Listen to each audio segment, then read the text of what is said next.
Yep, that's me. You're probably wondering how I ended up in this situation.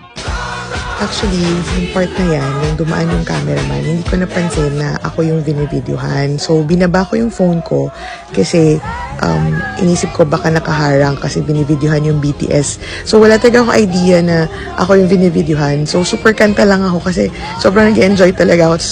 Kanta lang talaga ako ng kanta. So, wala talaga ako idea. But yun na nga. So, marinig sa background, kumakanta lang talaga ako ng Butter. Nag-enjoy lang talaga ako. Super.